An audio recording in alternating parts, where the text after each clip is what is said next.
right, what's up? What's up? How's everybody doing? We are back for another episode of Chop It Up Tuesday here at Local Musicians XP.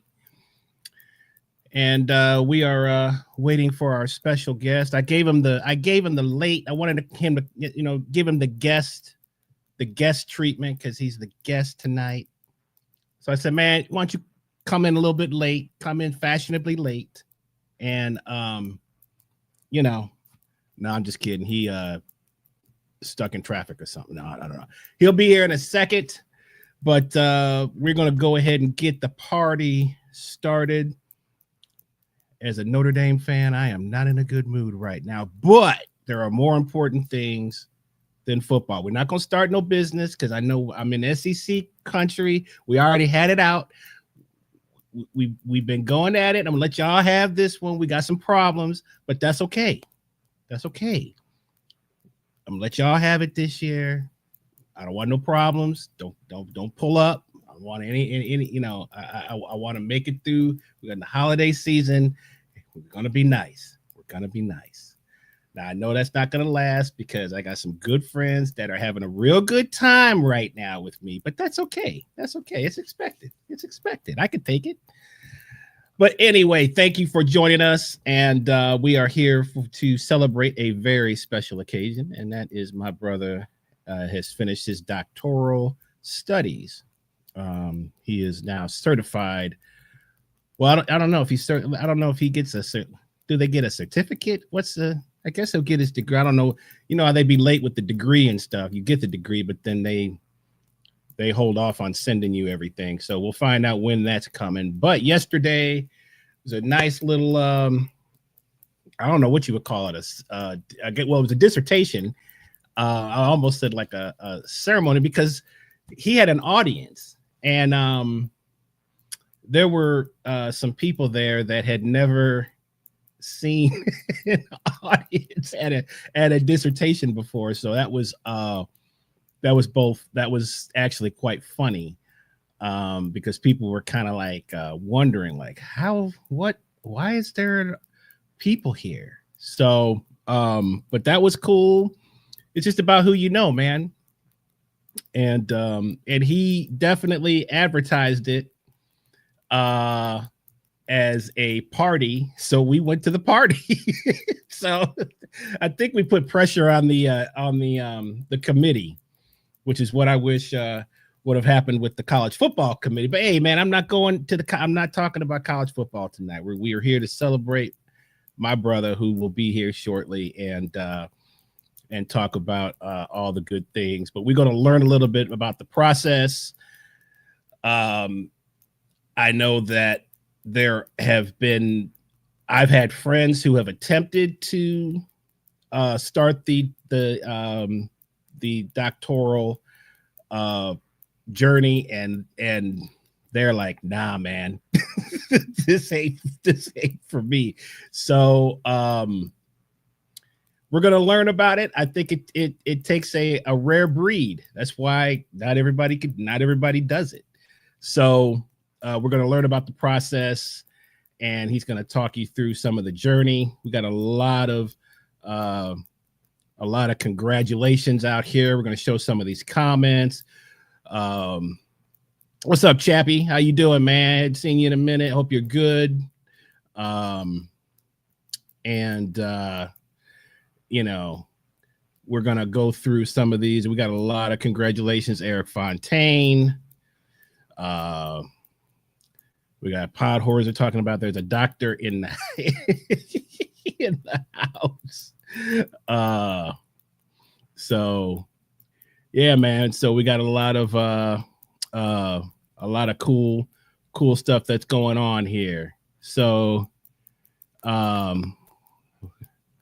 let's see here. I'm gonna delete some stuff here. So let's go ahead and get this party kind of started here. What's up, Rich? How you doing? Hope you're good. Saw you last night. And yeah, man.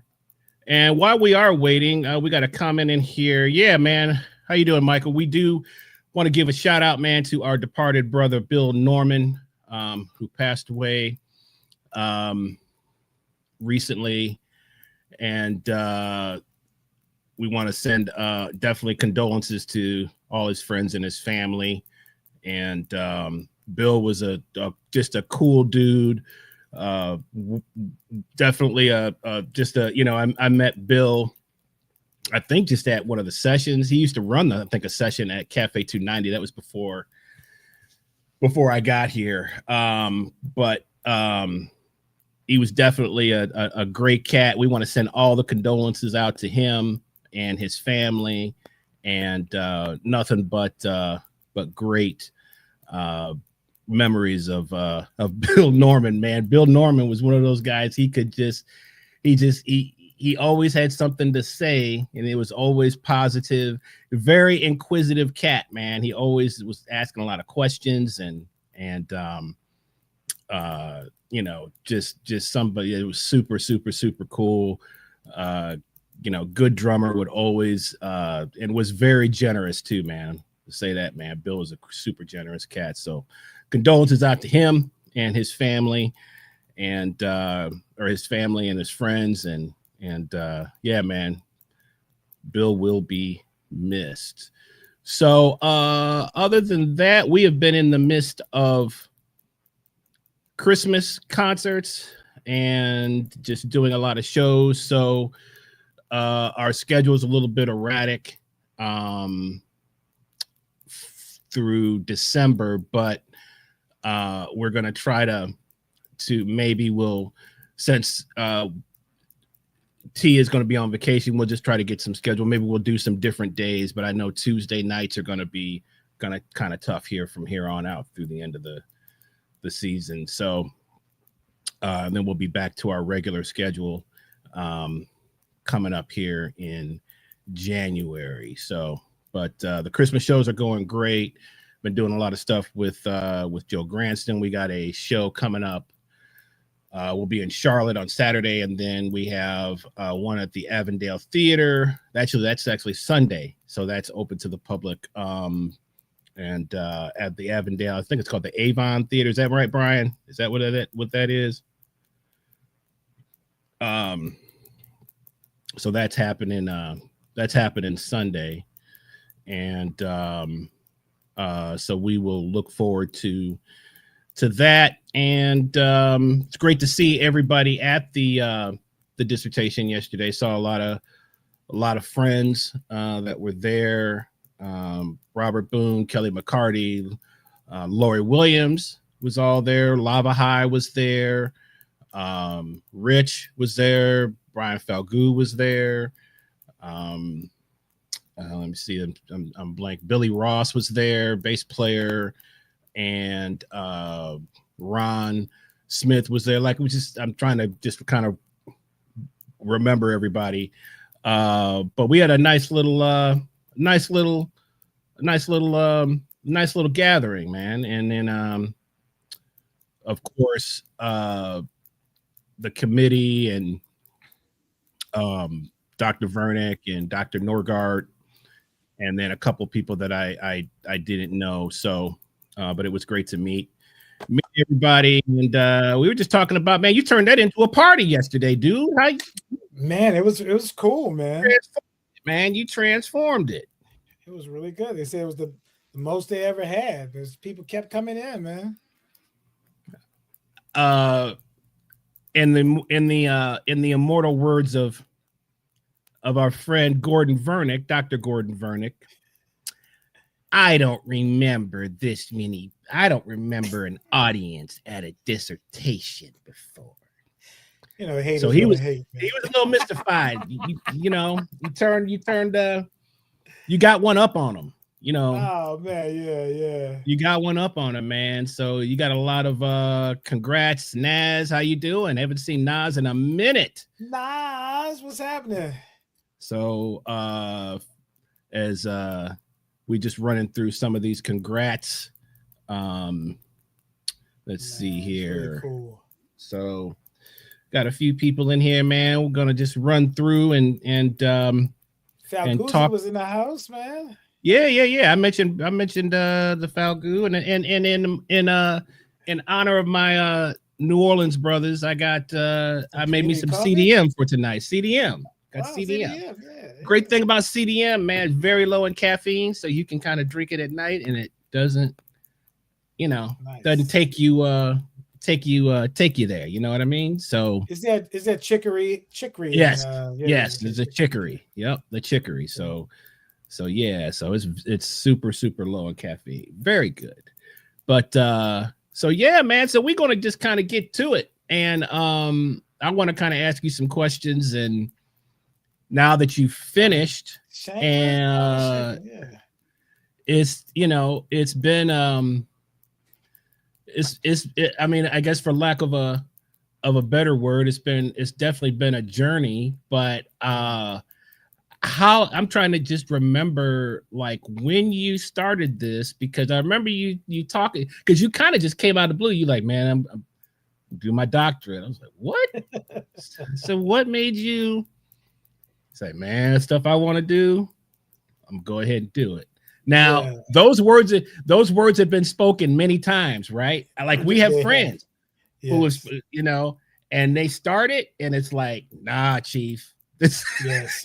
Yeah. I know for a fact, bro. all right. So So let's go ahead. start with the. So let's start. I just want to start even before you start. When did you even start contemplating that you were going to do it? Uh, I don't think I did. I think it's definitely a younger person's game once you realize what it is. But I don't think I was thinking about that at the time. I just had been so busy with life stuff that I had to weigh in the pros and cons of getting it. And I was like, when would I have time to do it? I'm performing all the time. I'm teaching. And so that was never really on the radar. Now I've had people speak into my life and say, "Yeah, you're gonna." When I got my master's degree, yeah, keep going, get the doctorate. I'm like, nah, I don't have time for that. Yeah. Right. So and then I asked myself, well, what am I going to do with it when I get it? It's one of those degrees that once you get it, then you're like, oh shoot, now what's next? Then you have to chase the program, right? And so oftentimes when you get an advanced degree like this, you're like, okay, the next thing is to do research or to teach at a university system, and what is going to open up. And Atlanta right now is my creative base. So if it's my creative base, do I want to pursue that, or do I want to make a living doing what I do here? So it never was on the radar from that standpoint where I was like, from a holistic point of view, said this is what I want to do and I'm going to get it. So it Okay. wasn't on my purview. So when it started when you started to really think about, I'm sure you had your reasons, right? You had to kind of go through and weigh, first of all, what am I going to, just like you were talking about, what am I going to, what Right. would I even do with this? But when you finally made the decision to go ahead and start moving forward, um, did you, I'm sure you had, got some advice maybe from some other people that you knew that went through uh the process, and then you finally said, okay, man, I'm gonna do this. So Well, it's a um real funny story how this even got started. So I remember like it was the other day. So 2020 in March, I had some gigs set up, and I have some friends from New Orleans. Mardi Gras happened, and everybody started getting sick, and people started dying. We're like, man, what is going on? And we found out that Mardi Gras, all people came from all over the world, and people in New Orleans started getting COVID and get sick. And all of a sudden, we're like, well, all we got to do is just kind of stay inside. Everything's going to be all right. Then March, we found out people, particularly older people, were dying because of COVID, right? And we're like, what is going on? The first gig I had was at a older community, right? mhm, And that gig got canceled. And I was like, okay, well, how long is this going to last? Well, the next thing happened with everything we do is with an audience, right? Well, our gigs dried up like that. And what people don't really know is that um, our stuff is contingent, is seasonal, you know. So if you're not planning for weddings in April, May, and June and July, that work is gone. And the only thing I had going for me was that I was teaching at Kennesaw, and then the summer hit, and I no gigs. I'm out during those 3 months. There's no income coming in. So man, thank God I had like that little studio, that I could do stuff. I was doing tracks with people, and the video thing was getting real big. So Mhm. um, so we made it through that portion, and in late 2020, maybe around November, we started going out a little bit again, but it had to be social distancing gigs and stuff like that. So I run into Dr. Nargard. Dr. Nargard is also a violinist as well.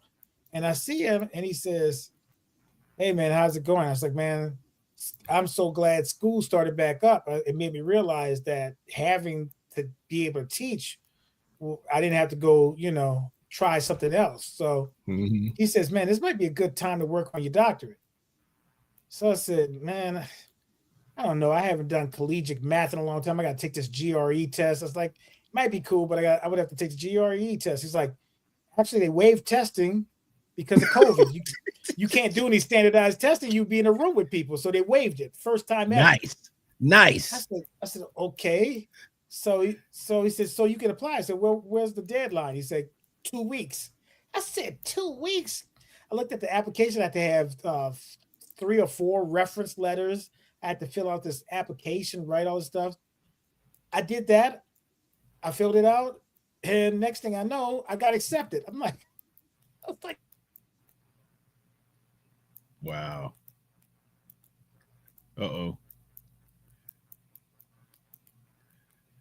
I think we have a frozen doctor. All right, we'll get him back on. And I hope it ain't my internet. Nope. Just checking. All right, so Tyrone froze. We'll get it back on in a second, but it's interesting what he said about there we go. oh, there you go. Okay, you back? Yeah, Okay, yeah. there you So go. I didn't want to take out a loan, so I said, "Well, how am I going to pay for the school stuff, right?" So then a friend of mine told me, he's like, "There's a program at Kennesaw.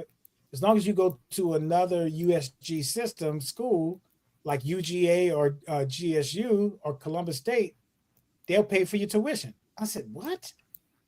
So submitted the paperwork for that. I got approved. And next thing you know, I'm in school. I was like, "What is going on?" I was like, "How did this Wow. materialize so quick?" So, and then after that year was over with, I was already in. We were on in online classes. And the funny thing, to your other point, is I talk to people because to this day you don't really know what it is, right? Like I can ask you right now, Chris, what is a doctorate degree in philosophy? And no, it's I like nobody I tells don't you. know. I didn't. I mean, there were some Right, things I learned yesterday, you know, right, right. but So yeah, I I'm had going no into the idea. thing blindly. I'm asking people who have actual doctorate degrees, and it's like our good friend Kina Boto. You'll find out. That's just the way it was. Like you'll find out what it is. I'm like, can you help me? I Not remember you really. telling. I remember you telling me some of the stories. Now that you mentioned that Right, about right, conversations that you were having, and how nobody could really explain to you like right, what what was about to happen. You know. right, right. Mm. Look at Thomas. Shout out to one of my cohorts in the program, Thomas Chafin. Yeah, appreciate it, bro. So yeah, Yeah. so I went in blind, man, and then you know when we talked about imposter syndrome, what Mm. about 2 months ago, whatever. It's not. And It's last no and more last night. real. And last night, it's no more real when you get into college and somebody says, "Hey, write a 20-page paper and present it in class," and you're like, "Okay, I haven't done this before." It's like you're the expert. I'm like, I'm the expert, and you go there to talk in front of everybody. They want to ask you questions. That imposter syndrome is real. You're like, I gotta fake it to seem like I'm the expert, and then they're gonna ask me questions and rebuttals, and it's based on research. And the hardest thing to say is, I don't know, because you want to say something that's going to make you seem smart or seem intelligent, but everybody is in the same place. And we all should be saying, I don't know. Let me Mm-hmm. do some research, or can you help me, whatever, you know? And Mm-hmm. so Mm-hmm. the advantage I had going into it is, I'm not saying this with any cockiness or anything like that. I'm a master musician. I know how to play the piano and I know music theory. That's my strong point. So critiques that I have about writing and stuff like that, that's not my strongest suit. So I don't have to feel bad about that. But not anybody over there can out theorize me or outplay me in jazz piano, whatever. I'm confident in those skills, and that's what I know I'm Right. good in. So I don't have to be an imposter about that. That's what I do. So all the other Right. stuff I look at is like, okay, I'm learning, and so I have no ego when it comes to that. Now they beat you up pretty good with your writing and stuff like that. I felt like I couldn't write a children's book, bro. It was just like it was that intense. Right. But even in that, you got to realize that words have meaning to it, and the Mm-hmm. syntax of words can have inferred meaning. So you got to be real careful how you say something. I was talking to Roberta about this. If I Right. said um, uh, Hargrave 1984 says that bacon is a good condiment for a chicken sandwich. Well, what's the problem in that sentence? I use the present tense says for Mm. Hargrave 1984 because Hargrave might have written another book in 2005 that says I now hate bacon and bacon is not good at all, right? And Mm-hmm. so by me Mm-hmm. saying says, that doesn't give Hargrave any room to grow in his research at all. So if I have to say said, I have to say past tense that Hargrave's not just those little Mm-hmm. kind of situations Mm-hmm. that you realize, wow, every word in language or what you write or say matters. Mm-hmm. And that was Mm-hmm. really difficult to try to think. Right. Right. Um, well, as you sort of start, because I guess there's, you know, steps to everything. Yeah. So, and you also talked about. I remember you said to me one time, you were like, man, they got me jumping through hoops for everything. Once I Yeah. get through one, they got another. They got another one waiting that's smaller, and you just trying to get through. So, Yeah. but I guess that's the process because they if it was easy, everybody would do it. It's Yeah. just like Yeah. being a musician or being a plumber or anything. It's like if it was Right. easy, um, but so once you start to get into the flow of it, Mm-hmm. what were some of the? I mean, were there ever times where your mind was just like, man, I don't think I'm going to make it. How many times how much did that creep up for you? Oh, Yeah. a lot, because so you have to choose a methodology. Now, this is the crazy thing.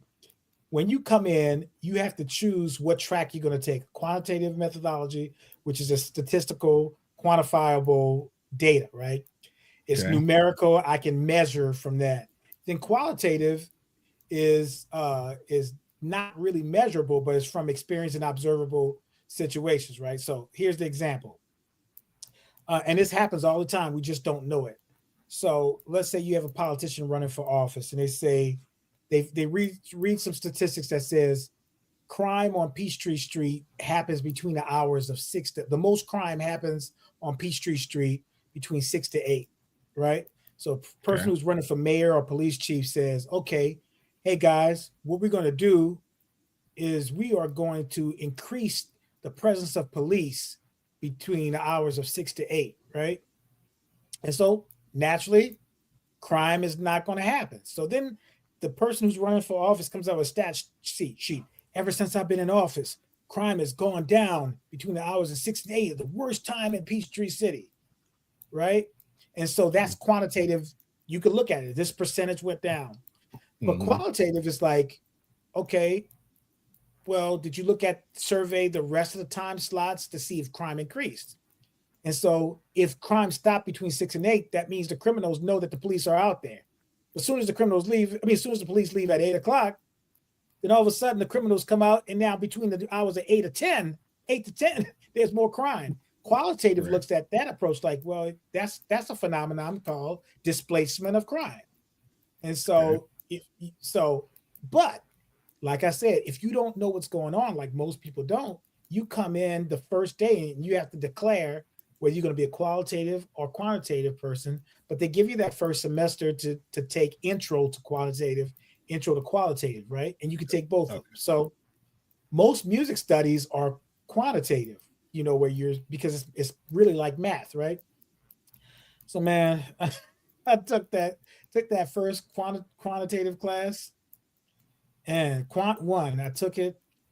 It was during COVID, so that means we were not face to face. This was an online class, and the person teaching the class was from another country. So she would say she was very knowledgeable, but she was like, "The variable." I said, "Variable." I rewound the video. I said, "What is a variable?" I'm on Google looking up what variable. What is a variable? I was like, called my brother up because Don is a math major or whatever. I said, Don was a math major. I said, what's a variable? He's like, man, is that person from another country? It's like, yeah. He's like, they pronounce V's with a W sometimes. I said, oh, a variable. I'm like, and it did hurt a grad assistant. He would come on there. He's supposed to help out. He's like, oh, she's so great. She's wonderful. Just like she explained it. That's how you should do it. And I'm like, I am thoroughly confused. So I dropped that class. I was like, no. So Dr. Norgard's like, hey, I would like for you to really take a quant class because most of the music studies are quant. So I was like, okay. So I let another semester go by. I said, me, I like to take on challenges. I'm gonna get this quant Mm-hmm. class. Mm-hmm. I signed up for it. We were back face to face. They still had it online. It was still the same professor. So I had the book. I had the software. It was IBM SPSS statistical software, right? Man, I'm starting to get it. I'm like, okay, cool. I'm studying for the first quiz. Bruh, it's killing me. Okay. As soon as I finished that first quiz, we got a midterm exam. I was like, what? I just did this. Man, I dropped that mug again. I'm like, no. I said quantitative is not for me. But it was my learning style wasn't set up for I like to ask questions. Like if as soon as I figure out I need the clarification, I need to ask a question, right? And it was Okay. important to me to get the best. Like I've never got anything lower than an A in my grad studies classes, right? In the doctoral class. Now, that's not to say it's at this point of our learning that it's hard to get an A. It's actually quite easy to get an A because most of your stuff is writing and discussion and stuff like that. But it was Right. important to me that I wanted to get an A out of the class and not fail a class or not get a C or whatever. Right. So that's how I went to quant. But sorry, qualitative studies. So the first thing you have to do is make a decision based off of. It's like asking you to take the red pill or the blue pill in the Matrix. What is it going to do? Let me. How do I make that decision? So yeah, it's a.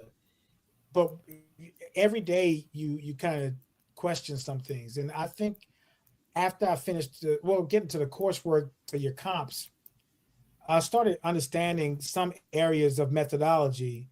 Well, it was really weird because we talk about induction and deduction and those type of reasoning and those kind of things, and that came naturally to me. I was like, oh, I can understand deduction and induction, and now there's abduction as well. But those terms that some people struggle with, I was pretty cool with. I said, okay, I can understand that. So I started turning the corner, but um, when you get to go do your dissertation, you usually start doing your dissertation after you finish your coursework.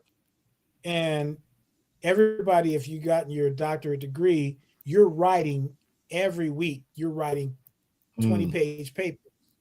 So, and it's getting you in the habit of writing sections of the dissertation, which is maybe 20 or 30 pages per chapter. So a dissertation may range from 120 pages to 200 or something or even more. My dissertation is 187 with the appendix and with the reference section. So Wow.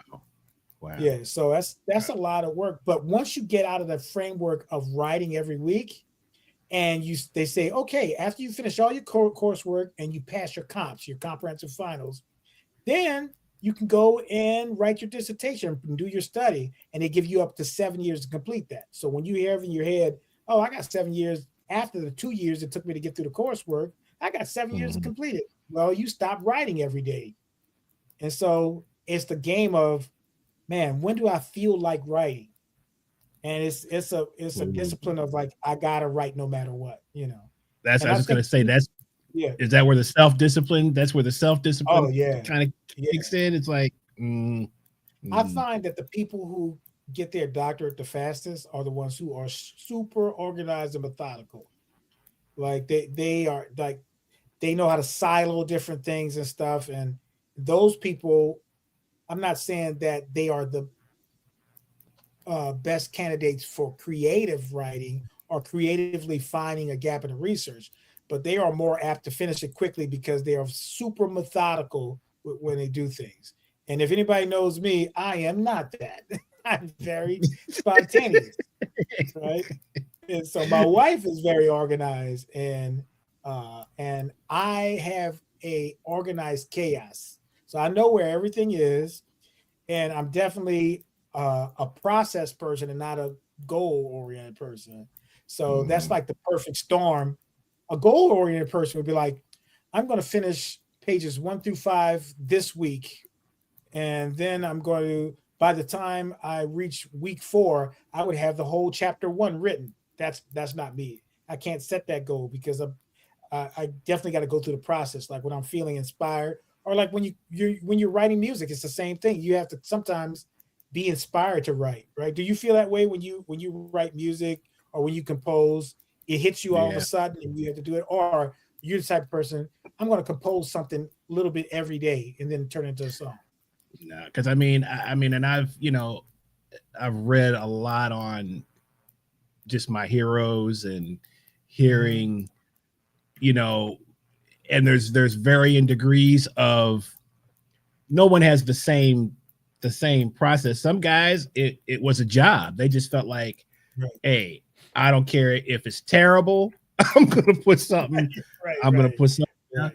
Other people, it was definitely more of a either an inspirational thing or, they were waiting for that to enter them before they could put it down. I always find that I'm always better in crunch time. You know, when something has to be done. I mean, Right, I can right, get out in front of stuff too. I do. I mean, I'm right, okay at right, that. But like certain things, it's like I'm better. I'm better in the crunch. right, right, right. That's just when it kind of comes to me. But so let's talk a little bit about your what you settled on as far as what you got your degree in, which I think is it's something that as we already seen is going to be used quite quickly It's uh, right. By some in other certain parties, possibly. yeah by some other parties. So how did you settle on your subject? So, Dr. Nargard plays jazz too, and I've worked with him on some studies. Before I even decided to get my doctorate, I was a recruiter for his study. So the first study I worked with him was a study called the tapping study, and it's really kind of cool. It's like we got recruited piano players. I think we had 20. So if you think about it, somebody who's trying to do a research project, they have to interface with somebody who is in that world doing it. And I think it's called snowballing when you find one person and then they recommend other people. That's called a snowballing technique, whatever. So he found me, and he couldn't use Kevin Bales because he used Kevin Bales in his pilot studies, a test subject. So when he used Kevin on that study, he couldn't use any data from that because he was his first pilot study test person. So he needed other people. So I knew all the piano players in town, so I called him up, and he said, "Hey, you might want to try to run this," because he said, "No, I might need you to scrub the MIDI from this thing." So, scrub the MIDI from the stuff, and that was my first introduction into doing research. And he published a paper from it. I was like, it was really really cool. Look up "Tapping Study" by Dr. Norgard, is if y'all want to look it up. If you want to nerd out on it, go to Google Scholar and look up "Tapping Study." Martin Norgard. So anyway, so he's like, "Hey, I got another project coming up with for jazz and stuff." He says, "I would love for you to recruit, but I would also, since you're good at Pro Tools and Logic and all that kind of stuff, I would love for you to help me run the experiments and stuff." I said, "Okay." And so I got um, credit on that paper, which was really cool for working and doing the stuff with that. So I got involved with that, and he asked me what I was interested in. I said, "Well, I see a relationship between embellishments and and choices of notes to syntax and language." He said, "Oh, that's interesting." So he's like, "Well, you need to look at corpus studies because corpus has a repository of piano, I mean, of transcriptions where you can search it and see. So if you indeed want to do a study about the relationship between an enclosure or looking at it as language, you can use this software called Dig That Lick. There's another software called AntCop, which is more of a statistical kind of software, right? And you can look at it's both by the same people who created it. Mhm. So, man, I looked at it and said, you could search the database just by putting in some melodic intervals. I said, okay.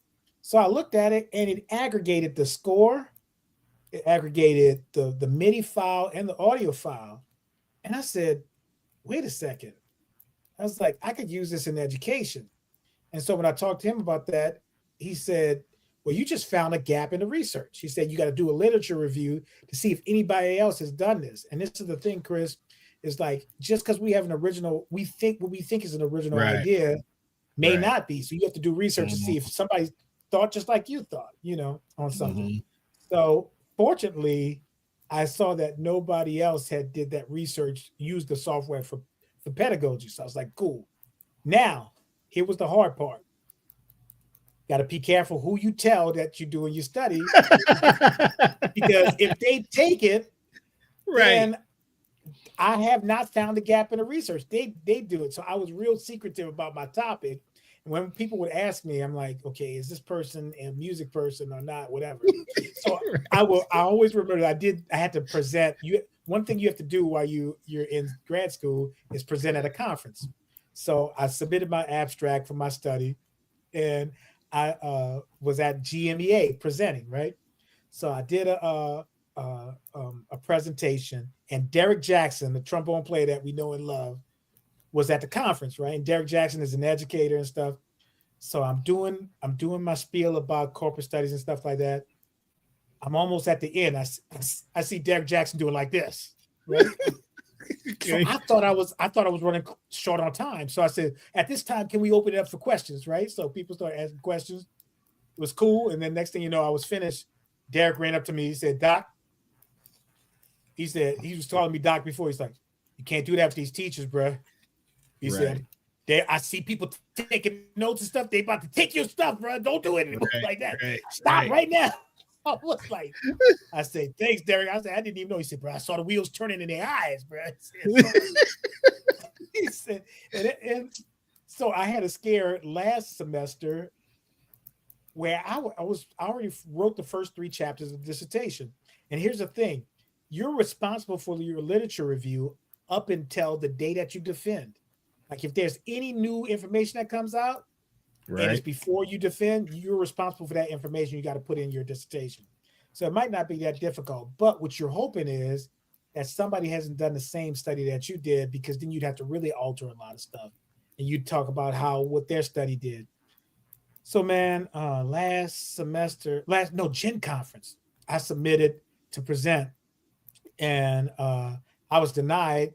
And so I'm looking through the brochure of Gen, and I see somebody says jazz and corporate studies. I didn't catch the title. And I was like, oh my goodness. I said, did somebody do the same thing that I did? I said, jazz and corporate studies. I said, oh man, I started panicking. My head started getting hot. I was like, will I have to redo these chapters of my dissertation? Oh, And I go and guess who it was? Dr. Nargard. He submitted and he's doing jazz and corporate studies, but not pedagogy. He's doing something else. I was like, oh, thank God. I was like, Dr. Nargard. I was like, that's you. I panicked, man. I was like, I can't believe somebody's doing the same study that I'm doing. And man. so, yeah. Wow. So, We got had a comment from our man Vinny D'Agostino. He says, congratulations. He wants to know, can he introduce you with the doctor title now? Yes, sir. You can definitely do that. There's a little increase in pay since I got that doctor title. Just want to let you know. For the low price. Put an extra zero. Got to put an extra zero. I'm not gonna hurt him that much. Put a little $19.99 on okay, that. Okay. A little infomercial. No, I'm just kidding. Okay.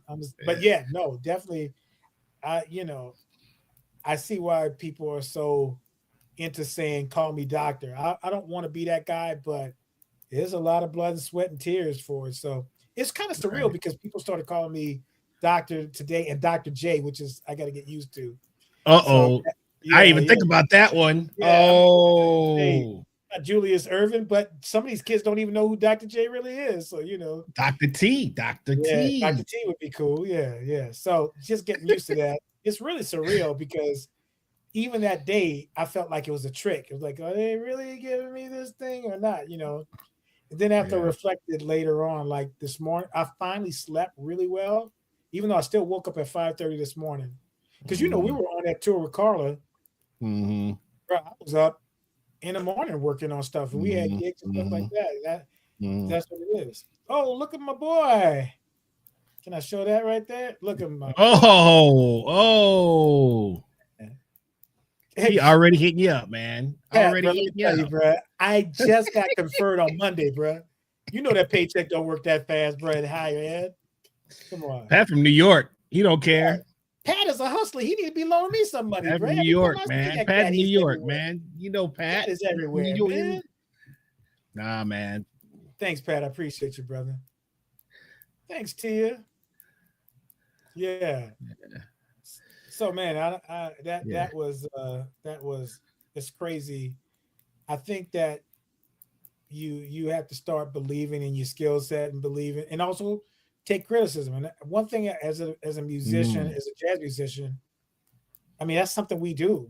We're in the studio. It's like that doesn't work, so you move on.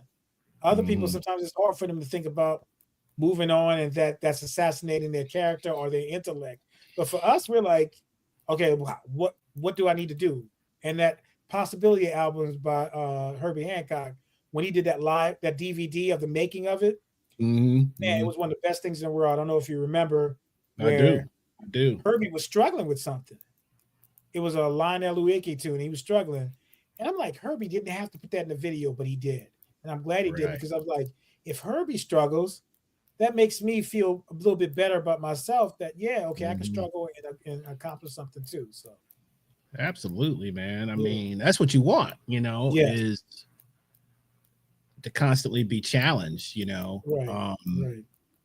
So that's just, that's great, man. The with you sort of getting to the finish line though. Right. So you can see it. You can see the finish line, man. Yes.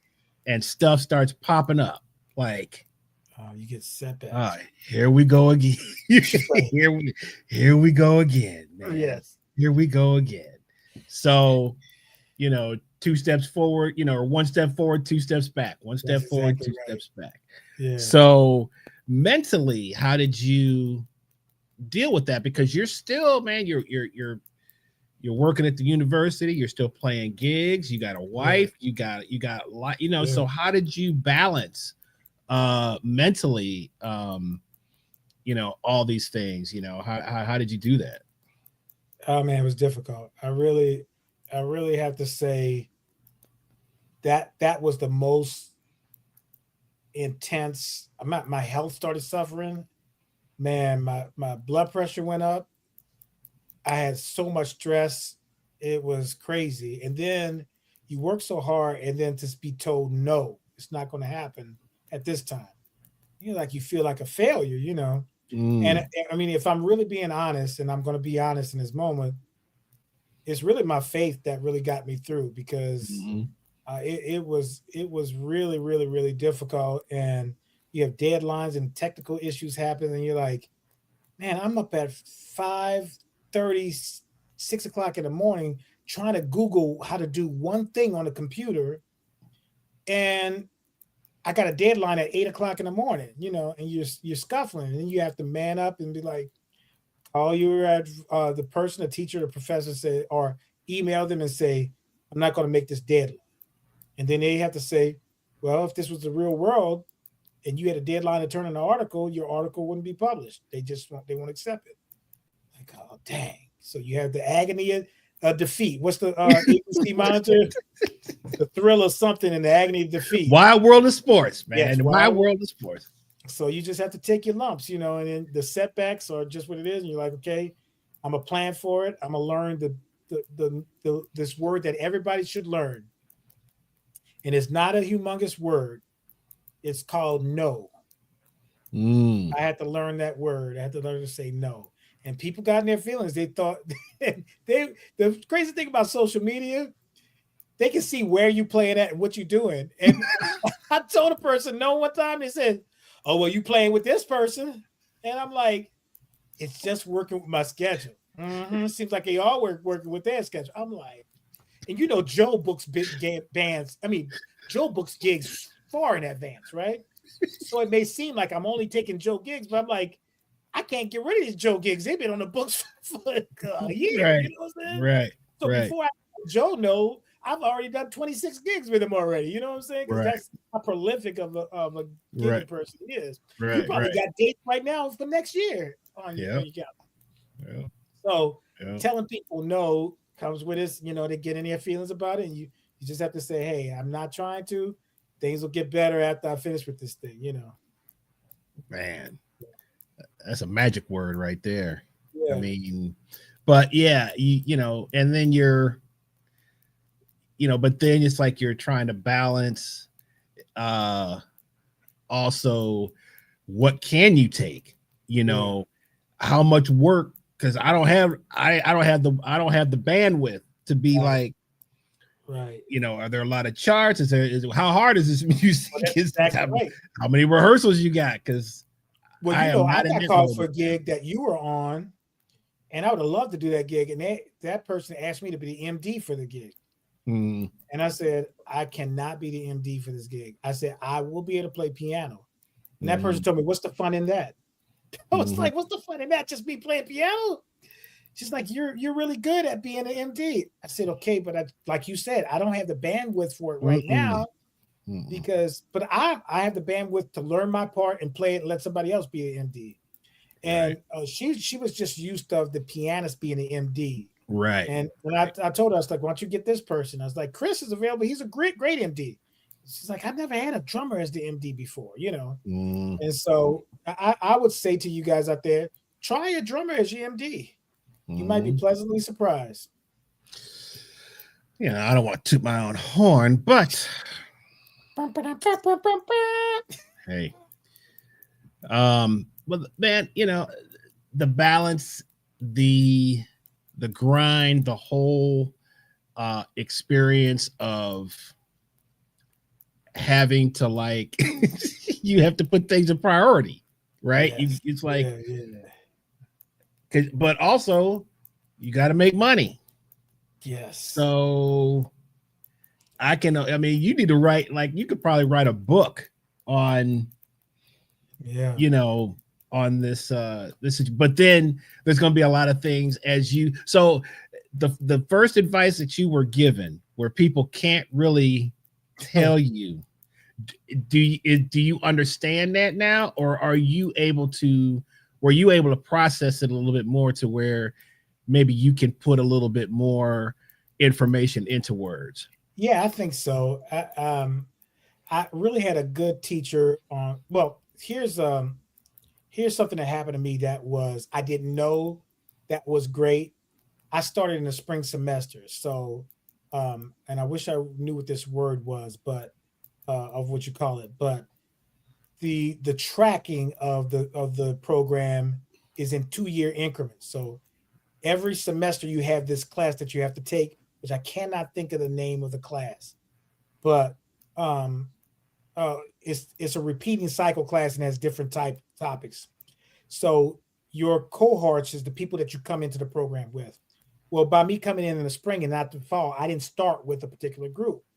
So when I came in the fall, the person who was in my class was her last semester of coursework, and it was my first semester coursework. So Mm. I was in there with a veteran. So imagine if you're on the bandstand and they put you with a veteran bass player and you're a novice drummer, you're going to learn so much from that person Mhm. instead of two Mhm. novices coming in at the same time.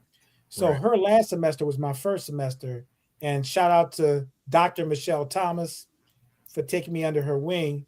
She just like told me what to do, where to go, and stuff like that. But we Mhm. had a class, it was called Intro to Grad Studies or something like that. Oh, I can't remember the name of it. And the first topic was, what are your fears and trepidation about being a doctoral student, whatever. And so, man, I had a lot of fears, but I didn't know what it was and stuff. And so she kind of explained to it, and the teacher gave us exercises to help us figure out what it was. And one of the things she said is everything that you do in class for assignments, write toward your dissertation topic and write towards your interest and be passionate about what you're going to write about because that's the only thing that's going to sustain you is something you're passionate about. So, I didn't I didn't do my topic on social activism because I'm not passionate about that. And so yeah. After being in that situation, then the next cohorts came in, and next fall, and then we were all together. And that I just had one more semester than they did, so came up with them, and they were a little bit younger and also new. So I was able to share some of the information I had with them. But we were really all in the same boat, so it's really. I can't remember what your original question was. If you could refresh it, I could see why I said what I said. No, I was just wondering if you had, the when you were asking for advice on what is this? How do I? Because I Oh remember yeah, you talking to our friend Faith, yeah, yeah, Faith Harris, and you yeah. telling me, you talked to Faith, and you asked her, you were asking her for advice. She's like, I can't really give you no advice, Just what she said. But I'll tell you what Faith did do. So she first thing Faith asked me, "What's your what research method are you?" I said, "Well, I'm qualitative." She's like, I said, "What were you?" She's like, "I mix methods, which is a combination of quantitative and qualitative." I said, "Oh." So what she did was she's like, "Well, I got some books for you." So she gave me a box full of books on Okay, on research and all that kind of stuff. So she was really, really instrumental in helping me with that. okay, But just the telling about what it is, she was like, "Well, I can't really tell you what it is." Now I understand why, because everybody's topic is different. okay, So um when I chose my research, I can't say it's going to take 1 year because the methodology I use, if I use case study, it would take way longer. And it's a whole different thing. So the biggest advice I got was don't compare yourself to others because their research is their research, their timeline is their timeline. So if you're gonna have a tendency to get jealous if somebody graduates before you who's right next to you, look, it happened to me last month. They sent out an announcement, right? When you defend your dissertation, whatever, it's 30 days before.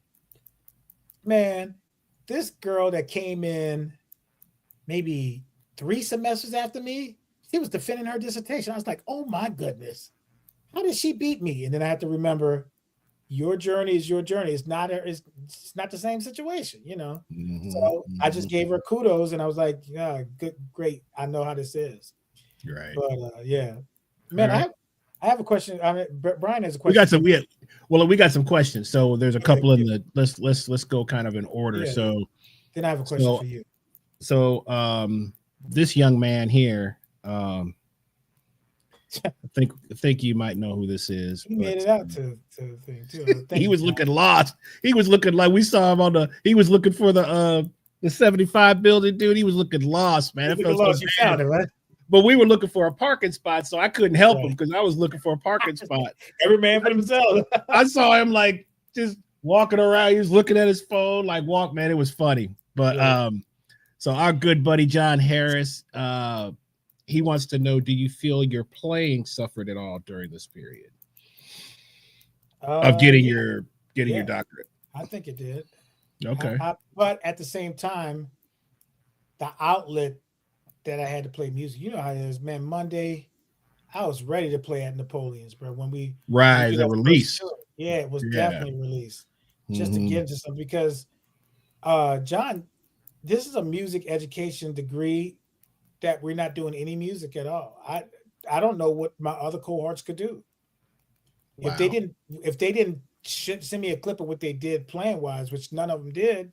I didn't know they could play. In fact, they didn't know I could play until Dr. Nargard asked me to demonstrate something in the cognition class about improvisation. And he was about to play the piano. It's like, I feel bad playing in front of you, Tyrone. So will you come up and play? I wanted to slide on the radar. I didn't want nobody to know that I Right, played. right, So then when right. I played, it's like, man, you're great. I'm like, guess what? All my friends can do just what I just did, you know. But All right. but Well, not to say I'm cool. not great. But yeah. I All think right. it did suffer. So I'm It did looking suffer. forward to having time to shed on some stuff I want to shed on. All right. Then we have a question in the private chat. Oh, but also great, so Oh, it doesn't matter. So, all right. Mr. Falgu wants to know, and this is something I was curious about. He said, tell us more uh, what happened? about the defense. Yeah. So after we left out of the room, so if you weren't there, so they had Tyrone in this small. It was a small room, but there was maybe I don't know 20 people maybe in 30. I'm there, gonna which say it was which 30, doesn't we're going sound to like the a camera. lot, Say 30, yeah. but it is in this room because the committee was there as well as and then people were kind of behind the committee and then kind of on the sides. So Yeah. they asked us to leave after he did his dissertation, which took about maybe 35 minutes, 40 minutes or something like that. And then they asked us to leave so that I guess they could grill him some. So what happened after we left? Hey, what's Burger King? They do their Whoppers on the grill. I got grilled now. So what happens is, all right. So 30 days before I defend, I have to turn the dissertation in to the department chair, and they okay whether we can go forward or not. So once they okay it, then 15 days before I defend, I got to send my dissertation to my committee. Now, my committee has probably read my work before, if it's the same committee, and usually it is when I defended my prospectus, which is the first three chapters of the dissertation. If you guys don't know what a dissertation is, it's basically Georgia State's format is 5 chapters. The first chapter is your introduction to your research, which is basically the problem and your purpose for doing it. So first of all, you got to find what the problem is or where the gap is in the research, and then tell you why you're doing this. What's the purpose of this? Then your second chapter is a literature review. You look at everybody who's done research that leads up to your research and the pros and cons of it, right? This person did this, this person did that, this person disagreed with this person. Therefore, this is why I'm doing this because I found that there's a gap in the research. Then your third one is picking a methodology. How are you going to view this information, right? So I can explain that real quick.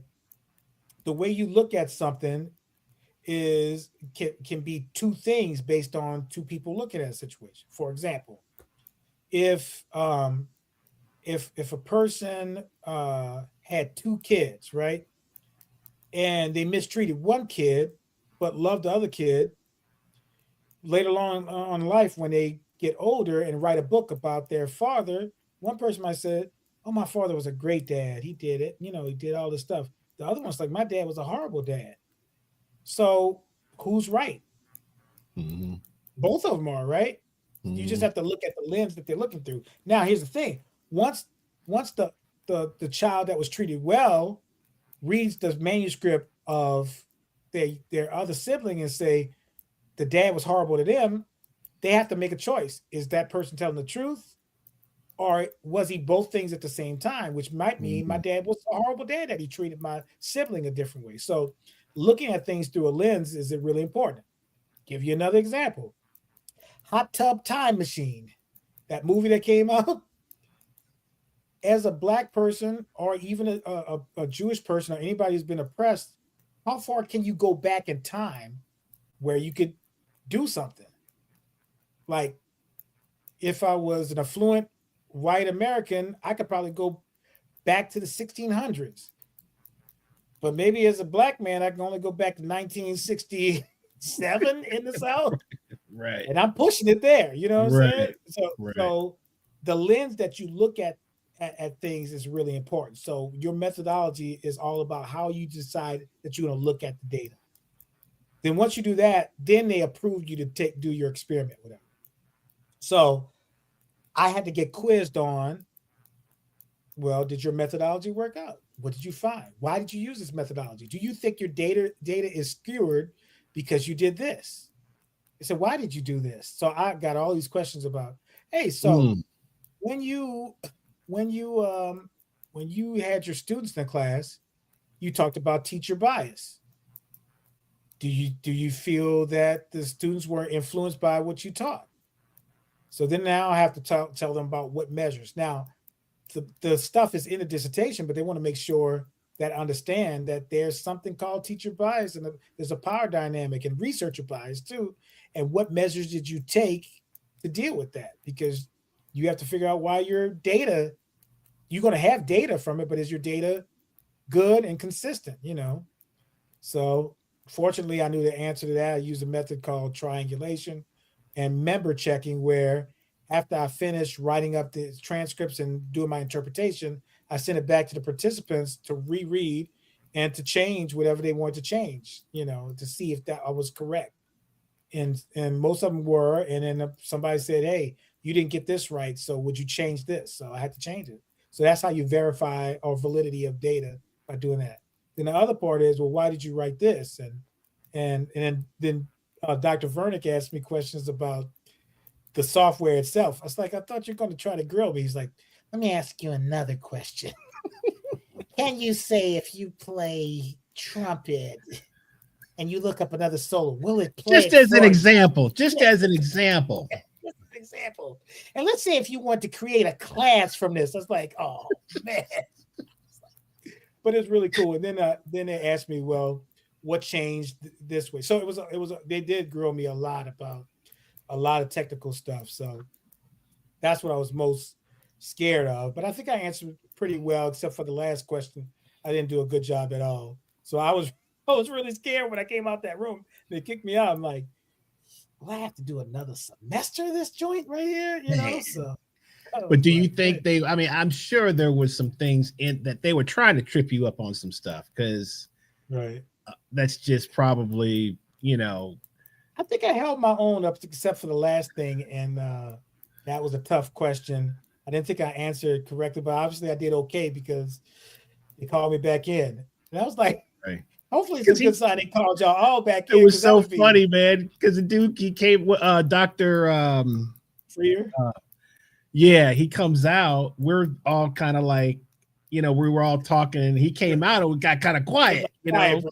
And he goes, we'll have you back in just 1 minute. We just make it. He was like going to like a copy machine or so, making Oh, a yeah, copy. yeah. Well, that was Dr. Norgard first. He came out. He's like, Well, I he got came out, but yeah. that didn't. I It kind got of, quiet, it got I quiet just, there too. I was like, yeah, oh, but what's it going was on? when it, but But when it was Dr. when the Freer other. came out, yeah. That's when it was like he just felt like, yeah, we was like, what happened? You're coming in back in just in 1 minute. And I was like, oh no, okay. Man, the So pressure. But it was so good to have y'all there, man, because people was like, I could hear comments like, man, they better make sure he a doctor, man. We're going to red up in here. Like, I was like, y'all getting ready to fight? You know what I'm saying? maybe I became a doctor because they looked like it was an angry mob out there. You know I what I'm thought, saying? well, I thought some NO cats was coming up, man. That's what I was waiting for. I was like, I know he got some cousins or something that's Right, gonna be up in here making just to make sure everything goes as planned. right, We won't right, need no right. surprises today, you Don't know. need any surprises today, man. You So know. yeah, so that happened in the room. It was an extra special grilling that I got in there, you know. But I think I held my Uh, own. I held my own as much as I could in there. yeah, man. Yeah. Well, congratulations, man. Thank you. You I got a know, question for you though, and it all felt right. good if you wanted to chime in. Okay. I've been dealing with this research for like 4 years, basically, and leading up to that point. What was it like for you guys? Like, what what was it like for y'all? Because I know it's a lot of jargon, a lot of stuff, but I would love to hear your viewpoint of what you thought as it was going on. Because nobody tells you what a dissertation defense is, right? Did you know what a defense was going into it? No, I just, man, I tried to just really like, you know, if you wanted to talk about it or if I maybe asked some, but I didn't want to like be um another pressure system. You know, I think Right. everybody kind of just, um wanted to be a little bit just kind of hands off and honestly, man, I mean, I was just excited to learn anything that you wanted to share. I didn't really because I was like, you still don't really know what a I still don't really know. It's like, okay, you get your doctorate, you get your PhD. Does that make you like a ex? Is this a ex? Like, what makes somebody an expert in uh in a particular field or in a particular subject? Because I know some cats that got some PhDs and some other stuff, but they didn't go to school for it. You know what Right, I right. mean? Oh yeah, yeah, yeah. So it was interesting to get firsthand information, man, from you about just like all the things um, that you kind of had to do. I don't know if Brian has any other. You can write it In the, in the chat or and whatever. Brian, But we're talking about before you left. I know you had to go to work, but like as the presentation was, because you saw the whole presentation, Brian. So it was just like about 30 minutes of presentation. So yeah, yeah, yeah, yeah. You but saw them. that's curious because um, a PhD is really just research. You know, you're doing Oh, research right. and you want to add to the body of information. So whatever you publish, and here's the other thing: once you publish something, somebody can challenge your ideas and stuff, and you can they have fights, man. They have actual literary fights, and people going back and forth, right? That's right. And they say, no, my theory is better than yours, and this is the fallacy in your theory. Then the person comes back and says, if you ever want to look at one, look at Bennett Reamer, and he talks about aesthetics in music. And there was a guy named David Elliott challenged his position and says, no, it's more about doing it rather than appreciating it. You got to do the music. You got to actually be in doing the music. Mm, So he tore up Bennett mm, Reamer's book in 1995, and that changed the course of music education, music matters, and stuff like that. All of that was derived from David Elliott. Well, Bennett Reamer published a book in 1998 rebutting what David Elliott did. Then David Elliott rewrote another edition, and then we call it the schism in music ed. Then all these factions, everybody who was pro Reamer, they started writing, and everybody was pro Elliott, they started writing. So it was like WWE, man. It was like wrestling around this bad boy, you know. So just because I write something doesn't mean I can't be challenged. And some people could show up at your conference and say, "Hey, you're teaching this, but what about this?" You know, and you'd have to debate those dang, questions. Yeah. dang. All right, we got a couple other comments and then another question. Rich says basic idea of your project was very clear and exciting for how it can be used in education. I thought so as well. Thank you, Rich. And then Martin, how you doing, Martin? Good to see. Good. Thanks for coming in. It says good evening and congratulations, Tyrone. This is an awesome accomplishment, and I bet you're feeling great. Yeah, I So, feel like a big weight is off my shoulders, but all right. thank you for that.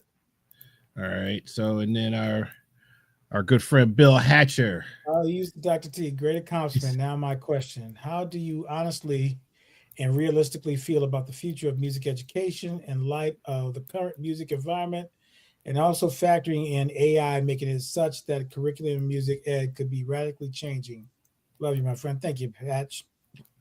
Uh, Mm, it, if I'm being honest, it's scary.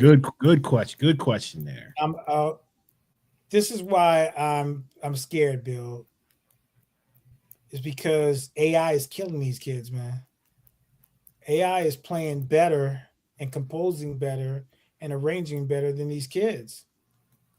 And so you got to think about what AI is doing. AI is being trained by the music that came before them. So all the grooves, all the stuff that's been in history that we know and love for whatever reason, AI is saying, okay, this is why this song is good, or this is why this riff is good, this is why his bass line is doing. So AI is doing exactly what we tell our students. We say the answer is in the music. The answer is in the recording. The only thing that AI hasn't been able to do yet is do something new. It can always do something in the style of, it can create something based Right. off of or template or rubric. But I think me and Chris was talking earlier, maybe a couple of episodes about how you have to get them while they're young. And so if you get these kids while they're young and let them know, hey man, uh, you're faster, you're smarter than a computer. If a computer could do this, you could do this, but you're also have ingenuity on your side. So I think if we can get them young to thinking, and if we can get convince our culture to believe that a real human playing music is important, I think we'll be all right. I think the task is not even the education part of it as much as, I mean, it's not the teaching theory and teaching all the other things as much as we have to teach the value of a real person constructing something like music or creating art. And that's something that other countries do better than us. But I guess buy-in is the most important thing. But I think we're in trouble if we don't place a value on it, on performing and playing live and playing music. Yeah, I agree with all of that. Um, I always go back to listening, getting them to to the value of listening, right? The value of and the enjoyment. Just like you said, you get them young. I remember one time we had my little niece and nephew over here. They must have been maybe 7 or 8 at that time. We were Mhm.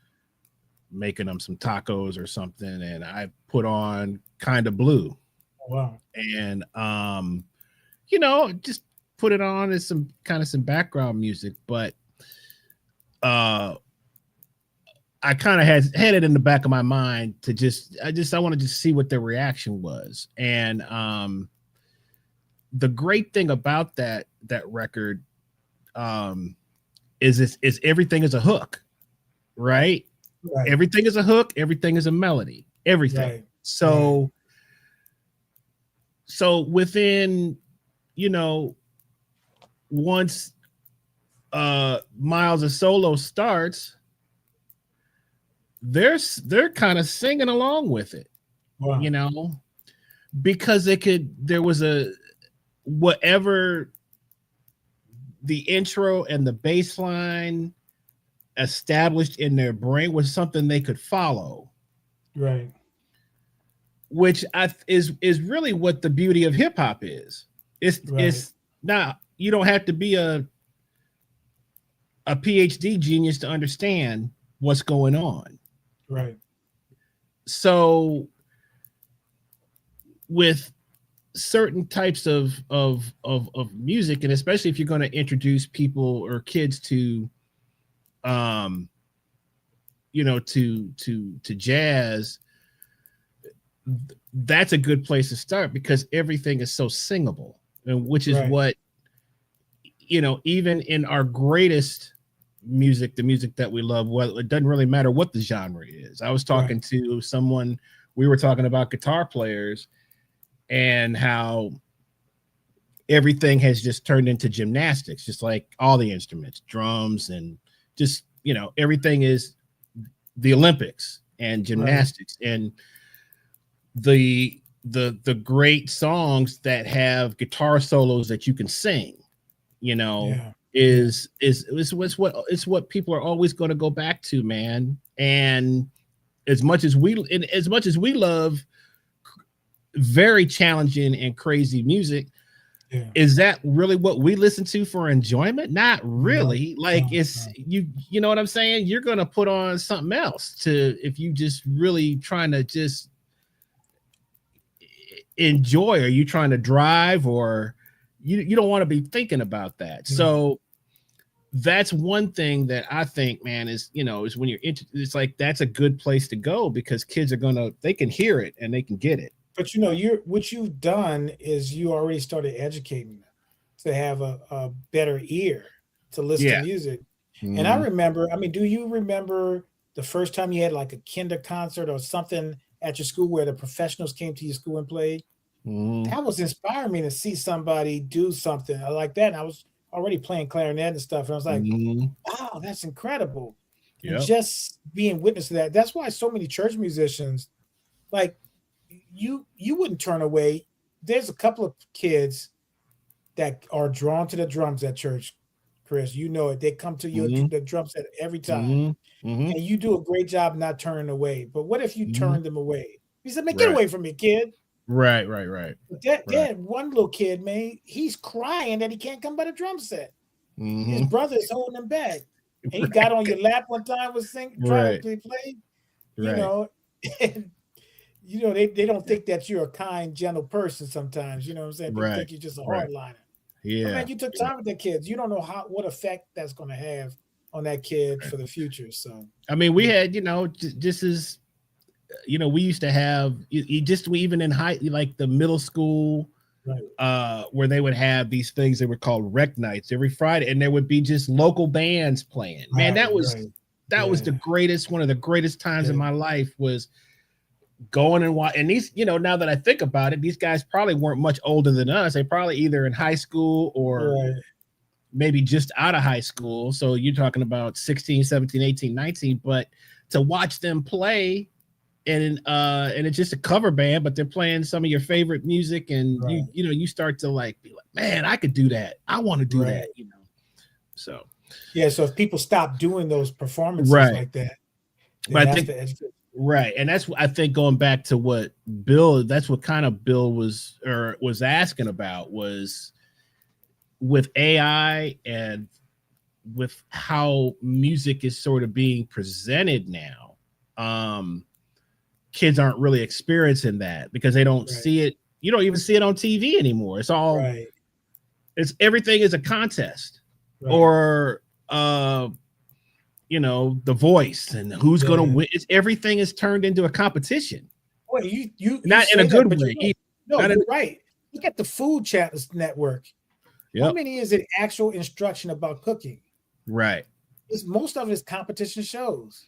Man. So it's not a lot about, let me show you, like, it's not Julia Childs. Let me show you how to mix in a garden. Yeah. You think of those, even Emerald's show, man, was so killing. Right. He had the entertainment, he had the music, Doc Gibbs, he had cats on the gig. Right. And he's teaching you whatever recipe is going on, but everything has turned into that's just, man, it's everything is entertainment, man. It's like entertainment is first. That is, college football playoff. I didn't want to have to go there, but no, I'm not going to go there tonight. All right. You haven't touched on it at all. I went a little bit in the front, but we're gonna leave it positive tonight. We're gonna leave it positive. But if everything is, it's just people still have the urge to learn, and they want to earn their way in. They want to. There's nothing like that, man. If somebody said, yeah, okay, if you said, yeah, I'm gonna do my doctorate, they're like, oh, well, just sign this piece of paper here. You'll give your doctorate. Not that you wouldn't do it, because you probably be like, okay, but then it's like, where, what is that? What has that done for you? Nothing. Right. So It was very important for me, and I can't say it's cheating because the tools are there, but for me, it was very important for me to write my own words, despite the scrutiny, despite the rejection. Sometimes I could have used AI to write my whole dissertation, and the wow. temptation was there. It Oh, people were telling me, all you got to do is this. I had somebody give me all kind of things that I could do. And boy, that temptation was like, yeah, yeah. Press a button. Oh, You've been bro, done. I would have been done, bro. But that grilling I got without y'all, if I didn't write that, I'd have been in trouble if I didn't know what I wrote, because Right. they read the dissertation too. They had 15 Right. days and they read it. And I have one I can show you right now. One advisor, I don't know if y'all can see that. She gave print. Oh no, background thing is messing up. But anyway, this is a whole book. That's my dissertation. She wrote edits on the whole thing. So if I didn't know my words, she sure did. You know what I'm saying? Was that she the one sitting next? Was that the she sitting? Was I sitting next to her? She was in the middle with glasses. Oh, she's in the middle. Okay, the one in the middle. Okay. Yeah. Oh, you were sitting next to Dr. Y. Oh, okay. She's a linguistic. Yeah, that one in the middle, dude. She was. That might have been because Brian was talking about, man. Somebody was making some notes on you, she was man. right. No, right. She had to, bro. She was looking. She had the glasses. Yes. She had the little the chain with the glasses looking over. I was like, oh man, that's gonna be the one right there. He was the first person to ask a question. No, Doc was the first person. Burnick was the first one to ask a question. Then his question was like kind of nebulous. She opened up that book, said, "Now on page 35, you said this. That's not actually what you did you?" I was like, "Oh." I was like, well, it changed. I'm going to change it when I get blah blah blah. And I told her why I changed it, whatever. She's like, okay, well, let's forward to this page. I was like, wow. But she was on it, Jack. I got that whole book of everything from her, Man, yeah, I wasn't messing with her because I looked at, I was like, nah, I ain't messing with her. And Brian saw it too. Brian's like, she looked like she's taking a lot of notes. She was taking a lot of notes, dude. A lot. Yeah. Like she was fully engaged. Right. I was looking around, like really seeing who was kind of paying attention, man. Right.